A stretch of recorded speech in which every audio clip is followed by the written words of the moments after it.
Olá, meus amigos e amigas, tudo bem? Tem o professor Marco Antônio aqui de volta. Eu fiz uma seleção pensando em Caixa Econômica Federal. Eu selecionei aí mais de 90 questões CESP-UNB e vou comentar as questões aqui para vocês. Só que eu vou aproveitar o seguinte, né? O edital da Caixa, ele bate muita entidade. Então eu vou dar um enfoque especial nas entidades. E já vou dar um recado também para todos vocês aí. Eu combinando aqui com meu amigo Rafael, vou gravar uma aula pegando alguns pontos que eu acho que precisam ser reforçados e vou reforçar mais ainda. Sabe por quê? Porque eu quero você gabaritando na prova, tá ok? Então vamos trabalhar agora o nosso edital de Caixa Econômica, mas à luz de questões CESP-UNB, são todas questões de provas anteriores. Se você, meu amigo, minha amiga, já teve o trabalho de procurar as provas da Caixa, sabe que de CESP-UNB tem uma de 2006. Não tem muitas provas. De Banco do Brasil tem prova de CESP-UNB 2007, prova de CESP-UNB 2008, prova de CESP-UNB 2009. Aí tem prova de Banco Central e outras áreas aí que não são Caixa nem Banco do Brasil. Então, na realidade, o professor teve que pegar também nessas outras e buscando questões para que eu possa trazer para vocês questões legítimas. Se eu fizesse a questão, eu ia falar, olha, eu fiz a questão. Não, eu peguei questões de provas anteriores. Então, eu vou comentar aqui para você ver como é que a banca cobrou. E aí eu vou aproveitar e, ó, vamos em cima da prova, tá ok? Então vamos para a nossa primeira questão, olha aí. São consideradas instituições financeiras, as pessoas jurídicas, públicas ou privadas, que tenham como atividade principal ou acessória a coleta, a intermediação, a aplicação de recursos financeiros próprios ou de terceiros em moeda nacional estrangeira e a custódia de valor de propriedade de terceiros. E aí vem a questão, né? Bom, aliás, essa foi a questão, me desculpa. Né? Mas eu quero comentar a questão para você. Veja, são consideradas instituições financeiras, as pessoas jurídicas, não é? Pessoa jurídica de direito público, pessoa jurídica de direito privado, públicas ou privadas. Públicas são aquelas que pertencem ao Estado, mesmo sendo pessoa jurídica de direito privado. E privadas são aquelas entidades que pertencem ao mercado privado. Banco Bradesco, Itaú, não é? Banco Safra, Santander, que tenham como atividade principal ou acessória a coleta, a intermediação. Intermediação você sabe que é parte, intermediação é parte justamente da definição do sistema financeiro nacional. Não é o sistema financeiro, é o sistema onde onde entidades realizam a intermediação financeira entre agentes que são superavitários e agentes que são deficitários, agentes que têm sobra de recursos e agentes que têm necessidade de recursos, demandam recursos. Né? Vamos continuar lendo o texto da questão. Produtor, joga lá. A intermediação, a aplicação de recursos financeiros próprios, quer dizer, intermediação, a aplicação de recursos financeiros da própria entidade ou de terceiros, de seus clientes, em moeda nacional, reais ou estrangeiro, dólares, euros. E a custódia é a palavra que significa a guarda que produz efeitos jurídicos. Quando você está custodiando, você resolveu guardar a motocicleta do seu vizinho. Deus te abençoe, você é uma pessoa muito boa. Esconda essa porcaria, porque se roubarem você vai ter que pagar, porque você está fazendo a custódia, está guardando. Você sabe disso, que você já viu isso quando eu falei de sistema de pagamentos brasileiros. Então a custódia, a guarda de valores. Então eu fui no banco, depositei meu dinheiro, o banco está guardando para mim o meu dinheiro. Tá certo? Então você já sabe, até viu a resposta, que é a resposta dessa questão, mas joga lá, produtor. Obrigado, meu querido. Está correta, corretíssima. Então, uma questão aqui para iniciar, relembrando a matéria, né? E nós vamos evoluindo como evoluiu a matéria ao longo do curso. Questão 2, CESP-UNB. Os pagamentos sem utilização de papel moeda, não cash.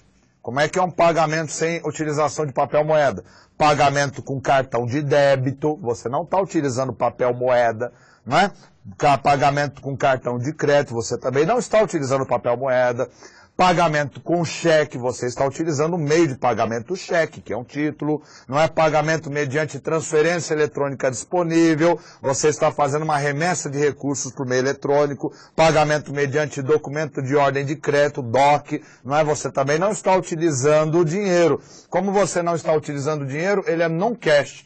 Porque na língua inglesa, quando o homem vai pagar, né, ele chega para pagar alguma coisa, como é que o senhor vai pagar? E Mr. Johnson, e ele fala cash, né, quer dizer, eu vou pagar em dinheiro. cash, não é isso? Ele está mostrando que ele é poderoso. Então, não cash é quando você não utiliza dinheiro. Volta lá, produtor, para a questão, por favor. Os pagamentos sem utilização de papel moeda não cash são efetuados principalmente por meio de cheques, transferências de crédito, cartões de crédito, débito e também por débitos diretos. Todas essas movimentações, quando cursadas no sistema financeiro nacional, podem ser realizadas em moeda nacional e em dólares norte-americanos ou euros. Nossa, que bacana nosso sistema, muito democrático, né? Claro que essa resposta está absolutamente errada. Isto é uma bestialidade, porque, meu amigo, minha amiga, você sabe disso.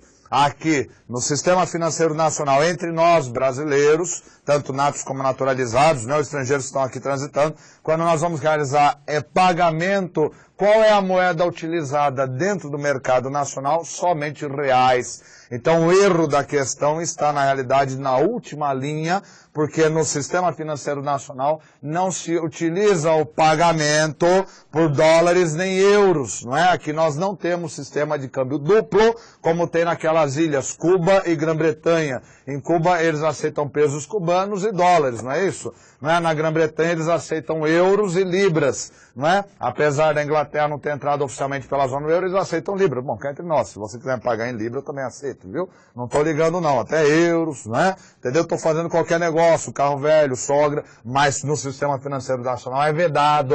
Isso é, na realidade, ilegal, não é irregular, tá certo? Aqui a operação se dá em reais. Então joga lá, produtor, o erro da questão, quero que você perceba. Todo o texto da questão foi bonitinho. Chegou no final, olha lá, não é? Realizadas em moeda nacional, não. Cheque, meu filho, só reais. Débito, só em reais. Transferência eletrônica disponível, só em reais. Tudo bem? Vamos para a nossa terceira questão aqui. Então vamos lá. O produtor aqui está me ajudando, olha aí. Começa com um textinho. O Conselho Monetário Nacional, instituído pela lei Santa Bênção, né? 4595, essa é a Bíblia do sistema, 4595 de 1964. É um órgão normativo responsável pelas políticas e diretrizes monetárias para a economia do país. Com relação ao Conselho Monetário Nacional, joguei uns itens que seguem. Então você já sabe que o Conselho Monetário é o órgão máximo. Quando você abre, não é para cá, produtor, pode jogar o professor. Quando você abre a 4595, se você já teve a curiosidade de fazer isso, o primeiro capítulo dela é só Conselho Monetário Nacional. Porque, lógico, ele é o órgão de frente, né? Órgão colegiado, subordinado ao Ministério da Fazenda, composto por presidente do Banco Central, ministro da Fazenda e ministra do Planejamento, Orçamento e Gestão, sendo que, olho no meu olho, ministro da Fazenda é o presidente do Conselho Monetário Nacional, não é? O Conselho é um órgão normativo, ele só elabora normas. As suas normas têm um nome técnico de resoluções. Resolução é uma norma que ela é decidida de forma colegiada. Todo órgão que é um colégio, ou seja, um conjunto de pessoas que elas precisam votar, não é para poder elaborar, para aprovar uma norma, é uma resolução. Então, as resoluções do Conselho Monetário Nacional e que todos seguem essas resoluções, tá certo? Então, por favor, produtor, volta para a questão. Olha aí, é um texto preambular, porque a questão vem agora, não é? Então ele só falou que a 45, né, que o Conselho Monetário é um órgão normativo responsável pelas políticas e diretrizes monetárias. Agora, 3. Entre as competências do Conselho Monetário Nacional, encontra-se a de definir a forma como o Banco do Brasil administrará as reservas vinculadas. Que reservas vinculadas são essas, professor? Olha, questão dúbia, reservas vinculadas, não é? Eu entendo que são as chamadas contas reservas que os bancos têm, aqueles bancos que operam com carteira comercial no Banco Central, não é? Então, como assim, professor? Não estou entendendo. Olha, no teu banco, você é correntista do Bradesco, do Banco Brasil, da Caixa Econômica Federal, se pegarmos todos os saldos, todos os créditos, que existem em todas as contas correntes do teu banco e todas as cadernetas de poupança, se somarmos isto, não é? Todos esses valores do teu banco, juntos todos esses valores, estão numa conta eletrônica dentro do Banco Central, chamada conta reserva, que por sinal caiu na prova de Banco do Brasil. Conta reserva. E esta conta reserva ela é importante para que o Banco Central possa controlar o fluxo desses valores. Então, quando o Conselho Monetário Nacional vira assim e fala, Banco Central, precisamos diminuir a liquidez monetária na economia, não é na instituição financeira. Olha, então você vai restringir, não é, as operações de créditos nas contas reservas. Então você vai fazer o recolhimento de 30% das contas reservas. Essa conta reserva, que está no sistema eletrônico, chamado Sistema de Transferência de Reservas, o STR, o Sistema de Transferência de Reservas é o coração do sistema de pagamentos brasileiros, ele vai congelar 30% de todos os valores que está nessa conta reserva, porque o Banco Central está cumprindo a decisão do Conselho Monetário. Se o Conselho Monetário falava, Banco Central, você agora vai recolher 40% das contas reservas, o Banco Central ia congelar 40%. E o que é que significa isso, professor? Significa que aquele banco, o teu banco, não conseguirá emprestar desses valores todos que ele tem em conta corrente e poupança, ele não conseguirá emprestar 40% de tudo que ele tem. E dessa forma diminui o crédito e o impacto na economia. Essa é a ideia das contas reservas, tá certo? Porque o banco que opera com carteira comercial, ele tem a capacidade de multiplicar valores. Então veja, não é? Eu tenho lá depositado R$2.000 na minha conta corrente. Meu produtor chegou lá, não é isso? Quis pegar um dinheirinho para passear com a namorada, né? Campos do Jordão, vinhozinho, ele quer impressionar a menina, tá apaixonadão, tá subindo nas paredes, foi lá, pegou o dinheiro emprestado. Só que no final, ela, não, bem, vamos ficar por aqui, ela fez aquele carinho todo e deixou na conta dele. O dinheiro ficou parado lá? Não, porque banco é banco, senão seria burro, né? Se o dinheiro ficasse parado. Aí passou outro lá e precisava de 2.000, ele emprestou esses 2.000 que estava na conta dele pro outro, que o outro ia viajar, mas também não viajou. Aí emprestou para um quarto esse dinheiro, então veja, 2.000 eu tinha na mão do meu produtor, juntou com ele, ficou 4, na mão do outro ficou 6, 8. Veja que o valor vai alavancando. O mercado financeiro gosta de usar essa palavra, vai alavancando, vai multiplicando. Então aquele mesmo dinheiro, ele vai sendo multiplicado. Então, para evitar esse efeito multiplicação, não é que o Banco Central faz de vez em quando, ele recolhe parte dessas reservas no sistema, né, nas contas reservas, por meio do sistema de transferência de reservas. É isso que são reservas vinculadas. Agora, eu já vi gente que também entendeu que isso eram reservas cambiais. Reservas cambiais é uma outra coisa. Joga a questão lá, produtor, por favor. Obrigado. Entre as competências encontra-se definir a forma como o Banco do Brasil administrará as reservas vinculadas. Se for reservas cambiais, vinculada porque quer dizer que está amarrada, está presa à instituição. Reservas cambiais também não é o Banco do Brasil. As reservas cambiais do Brasil estão no Banco Central. Quer dizer, os dólares que pertencem à União estão todos sendo administrados pelo Banco Central. Então a alternativa é errada. Reservas vinculadas, se você entendeu contas reservas, está errado, porque quem administra as contas reservas, né, ele fala reservas vinculadas, só isso. Eu acho a questão mal feita, na realidade. A questão não deixa clareza. Se é reservas vinculadas, se são as contas reservas, que administra o Banco Central, por meio do sistema de transferência de reservas. E se são outra coisa, as reservas cambiais, não é também ao Banco Central, então não é o Banco do Brasil, tá ok? Então vamos para uma outra questão. Questão 4, olha, tem questões CESP bem feitas, mas tem muitas questões mal feitas. Eu tenho visto questões, inclusive, que o examinador fez um Ctrl+C da lei errado. 4. O Conselho Monetário Nacional é o órgão formulador da política de moeda e do crédito, devendo atuar, inclusive, no sentido de promover o aperfeiçoamento das instituições e dos instrumentos financeiros, com vistas à maior eficiência do sistema de pagamentos e à mobilização de recursos.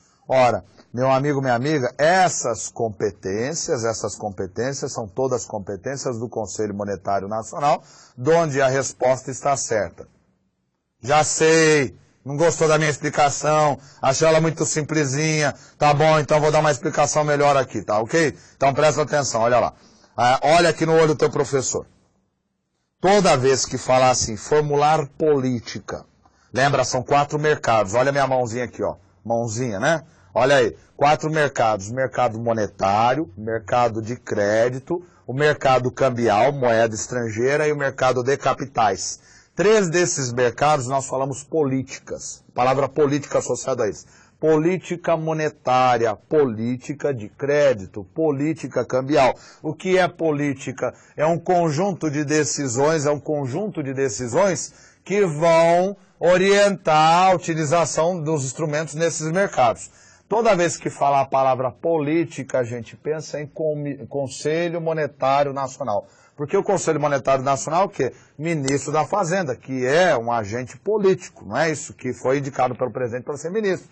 Ministra do Planejamento é outra agente política que foi indicado para ser ministro.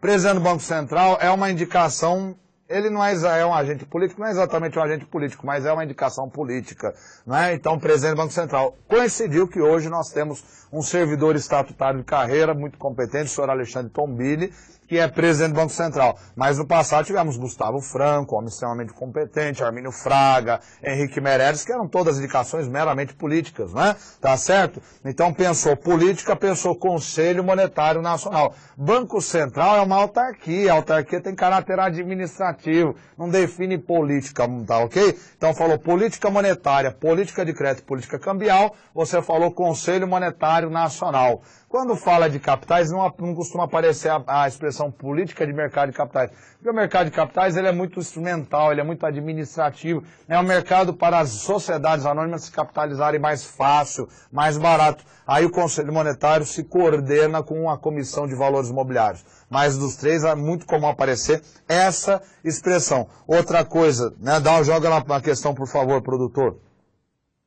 Está no texto da Lei 4595. Na terceira linha, promover o aperfeiçoamento das instituições e instrumentos financeiros. Ora, se você pegar as diferentes instituições que nós temos no Sistema Financeiro Nacional, banco comercial, banco múltiplo, banco cooperativo, você vai lendo ao longo do tempo as resoluções do Conselho Monetário, você vai vendo que eles vão se tornando mais complexos, mais densos, mais diversificados. Fica tranquilo que você vai entender tudo isso. Eu já propus aqui pro meu coordenador aqui, para a gente fazer uma aulinha, eu batendo um pouco mais em cima nisso aí, porque eu quero você acertando, mas eu vou aproveitar hoje nas questões e já vou aprofundando a temática. Então, cada entidade dessa, a gente vê que vai evoluindo a terminologia, os instrumentos financeiros, as competências, porque o Conselho Monetário vai aprimorando, porque o sistema brasileiro vai evoluindo. É o caso do Banco Múltiplo. Não existia Banco Múltiplo antes de 88. Aí perceberam que o Brasil já tinha condições de ter um Banco Múltiplo, aí o Conselho Monetário falou, dá licença, vamos criar o Banco Múltiplo, não é isso? A Sociedade Distribuidora de Títulos e Valores Imobiliários não podia fazer compra e venda de ações para os seus clientes. Aí o Conselho Monetário chegou um momento e falou, não, está na hora de fazer, porque hoje ela tem competência estrutural para isso. Então o sistema vem evoluindo e ele vem aprimorando as instituições. Então está aí um comentário mais elaborado da questão. Espero que você tenha gostado agora, né? Eu estou aqui me desdobrando, meu coração aqui para poder te agradar. Vamos para a próxima questão? Vamos lá para a questão 5. Começa também com textinho, preambular, né? A CESP adora isso, né? Os textinhos preambulares são muito educativos, pena a questão na hora errada, né? Estão na prova, deviam educar a gente antes. Então vamos ver ele antes, para se preparar para a prova. O Bacen, criado pela Lei 4595, é uma autarquia federal, é uma autarquia, você já sabe disso, vinculada ao Ministério da Fazenda, com sede e foro na capital da República, lá em Brasília, e atuação em todo o território nacional. Com relação ao Bacen, julguem os itens seguintes. 5. O Conselho Monetário Nacional, principal órgão executor da política traçada pelo Banco Central, cumprindo-lhe também autorizar o funcionamento e exercer a fiscalização das instituições financeiras, emitir moeda e executar o serviço meio circulante. Dá uma olhadinha na questão, olha a questão novamente, e você já viu que a questão tem alguma coisa que não está pegando bem. Está errado, é lógico, e o professor vai explicar por quê. Porque, olha, filho, é o seguinte, né? Presta atenção agora no teu professor. Não é? Tem muita fé, mas não tem uma religião. Sempre oro pro meu Deus. Né? Então eu peço licença para ele para fazer essas brincadeiras aí, que às vezes eu faço com vocês para vocês guardarem bem. Quem manda é Deus, não o anjo Gabriel. Tá certo? Quem manda é Deus, o anjo Gabriel obedece. Tá certo? Quem é Deus aqui na nossa metáfora é o Conselho Monetário Nacional, ele que manda. Então quando você abre a 4595, entra aí no Google, digita 4595, você vai ver isso que eu estou te falando. Né? Quando abre, ela começa com o Conselho Monetário Nacional. Lógico, você começa falando de Deus, meu filho. Primeiro o Senhor, não é isso? Aí depois você vai para os subalternos, né? Aí logo depois, quando acaba o Conselho Monetário, começa a falar do quê? De Bacen, Banco Central. Agora, o Conselho, eu já falei, é um órgão normativo. Ele não executa, ele normatiza. Agora, quem executa é o Banco Central. Então, o que o examinador fez? Ele trocou tudo. Agora, produtor, joga a questão para a gente poder olhar a questão direitinho. Eu vou comentar para vocês ponto a ponto. Olha aí, o Conselho Monetário é o principal órgão executor. Não é o Banco Central e nem a órgão, a entidade. Mas, às vezes, eles escrevem essa impropriedade e passa batido na prova. É a principal entidade executora da política traçada. Não, no lugar de Bacen tem que aparecer Conselho Monetário Nacional. Cumprindo-lhe também a quem? Ao Banco Central, né? Como o texto, ele fez simplesmente a troca, trocou CMN por Bacen, ficou tudo errado. Quem autoriza o funcionamento e exerce fiscalização das instituições financeiras? Banco Central, né? Ele é o fiscal do sistema financeiro nacional, é o gerentão do sistema. Quem emite moeda? O Banco Central que emite moeda. Quem executa serviço do meio circulante? O Banco Central. Professor, não estou entendendo. Quem executar serviço do meio circulante? Eu lhe explico. Executar serviço do meio circulante é recolher aquela moeda amassada que você pegou, sabe aqueles 10 reais estão rasgados, ele retira da praça, né? Cheques que ele vê que estão com problema, estão sendo produzidos com defeitos, ele vai executando o serviço do meio circulante, vai fazendo ajustes para que nós possamos operar com tranquilidade e segurança dentro do sistema financeiro nacional. Tá ok? Então tá aí. Vamos para uma outra questão? Olha a questão 6 também sobre Bacen. Entre as atribuições do Bacen, estão a de estabelecer as condições para o exercício de quaisquer cargos de direção nas instituições financeiras, a de vigiar a interferência de outras empresas nos mercados financeiros e de capitais, e a de controlar o fluxo de capitais estrangeiros no país. Dá uma olhadinha, dá uma analisada, joga lá, produtor, a questão, servido? Vai lá a questãozinha, para o nosso candidato ver com carinho, eu quero que você olhe, analise e responda. Tudo bem? Então, olha a resposta da questão 6. Está absolutamente correto, absolutamente correto. Vou comentar ponto a ponto da questão. Olha aí. Entre as atribuições do Banco Central, Lei 4595. Estão lá. Estão a de estabelecer as condições para o exercício de qualquer cargo de direção. Agora, olho no teu professor aqui. Poxa, professor, mas eu vou ter que guardar que o Banco Central que estrutura cargo de direção? Calma, que é muito fácil. Eu vou te dar uma dica. Não é o Banco Central que fiscaliza as entidades do sistema financeiro, e não é ele que autoriza e fiscaliza as entidades financeiras? É sim, senhor, professor, é verdade. Então, veja, para facilitar a vida dos seus auditores, ele vai definir quais são as atribuições de cada cargo de direção e quais são as responsabilidades. Aquele diretor tem que responder o quê? E aí, quando aparece o analista do Banco Central lá no banco para visitar, ou seja, na sede do banco, ou na agência, não é, ou numa representação do banco, figura meiga e carinhosa, você que está assistindo o Marco Antônio, já trabalhou em banco, já foi gerente de banco, sabe o que eu estou falando, eles são todos meigos e carinhosos, né, delicadíssimos, né, vem e chega lá, entendeu, com aquela cara, já chega assim, não é isso, né, com quem é, eu sou o dono da bola, hein, baixa a bola aí, cala a boca, fica quieto, é analista do Banco Central. Alguns são muito educados, eles, dá pra fechar a boca, né, porque eles sabem que eles têm o poder, O gerente inteligente, né? Esse dia eu conversando com uma gente extremamente inteligente, ela falou, Marco, o que eu faço? Eu dou chazinho de maracujá para todos eles. Eles ficam felizes, já dão bolinha, eles não sorri não, mas eles pelo menos aliviam aquela cara amarrada. Então quando ele já chega no diretor da instituição financeira, ele já sabe exatamente que documentos que ele vai pedir. E o diretor, como sabe que o seu cargo foi estruturado pelo Banco Central, ele já sabe exatamente que documentos vai ter que entregar. Então não tem muita conversa, não bate de frente, nada. Né? Chega lá na do Banco Central, boa noite, boa tarde, diretor. Pois não, né? Você já sabe que eu preciso ver os livros contábeis, né, nessa área, nessa transação financeira. Claro, naturalmente. Por favor, já mandei providenciar. Então, o Banco Central que estrutura cargos de direção, por isso que você tem superintendente em todos os bancos, porque a estrutura do cargo de superintendente é a mesma em todos os bancos. De cargo de gerência é a mesma em todos os bancos. O que muda? A remuneração, logicamente. Porque o Bacen não interfere, é coisa de mercado. Tá certo? Então está correto. Volta lá para a questão novamente, produtor, por favor. Né, com outra coisa. O exercício, olha aí, entre as atribuições do Bacen estão a estabelecer condições para exercício de quaisquer cargos de direção nas instituições financeiras e a de vigiar a interferência de outras empresas no mercado financeiro. Outras empresas no mercado financeiro, professor, existe uma entidade que não pertence ao sistema financeiro, não é coisa de Deus, é coisa do demônio, né? Brincadeira minha. Factoring. Factoring não é entidade do sistema financeiro. O que é Factoring, Marco Antônio? Joga o teu professor no vídeo, por favor, produtor. Factoring é definido como a entidade que adquire recebíveis com vencimento a prazo. Factoring. não é? É uma entidade que compra, que comercializa recebíveis. Comercializar não é sistema financeiro, filho. Comercializar é coisa de borracharia, supermercado, tá certo? Né? Nós comercializamos produtos, serviços, isso é comércio. Sistema financeiro não é comércio, é atividade financeira, tá certo? É atividade envolvendo valores, operações de crédito, câmbio, são atividades financeiras. Factory, ele compra os recebíveis, não é de quem está vendendo o comerciante, e aí, logicamente, né, ele compra com deságio. Então você chega no factory, numa entidade factory, e fala, eu tenho um cheque de 100 mil reais.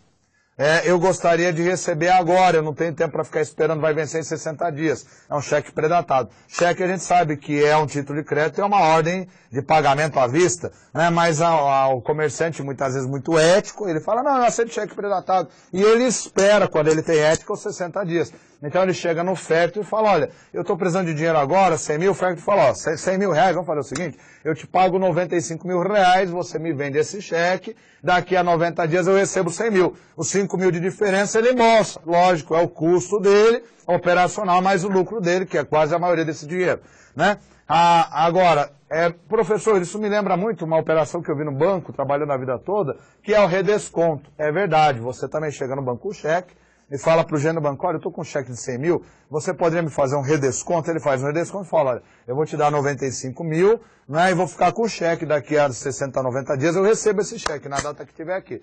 Só que acontece o seguinte, no banco cabe o chamado regresso. Então, se o cliente, o dono do cheque, o emissor do cheque, quem emitiu o cheque, não tiver fundos, o banco não se avexa. Ele chama você e fala, olha, aquele cheque, lembra aquele cheque que eu fiz redesconto para você? Ah, lembra, eu até usei o dinheiro então. Teu cliente não pagou, viu? Então você vai me pagar, né? O factory não pode fazer isso, não pode fazer isso. Então, aí ele assume o risco. Agora olha aqui para o teu professor. Na teoria, viu?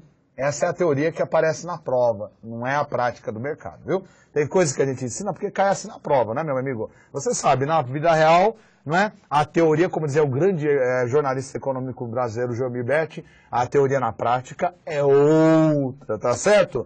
Então tá aí. Então o Banco Central, ele vigia as factories justamente porque elas estão nadando próximas do mercado financeiro. E o Banco Central vai com um pedaço de um taco de beisebol cheio de prego vigiando para elas não meterem muito a mão no mercado financeiro mais diretamente, senão ele arrebenta elas. É isso que está aparecendo no texto da questão. Olha lá, joga lá para o autor, última vez. Né? Olha lá, o Banco Central tem a competência de vigiar, quarta linha, a interferência de outras empresas no mercado financeiro. Isso aqui é recado para factoring, tá certo? Vamos dar uma paradinha agora e eu já volto no próximo bloco.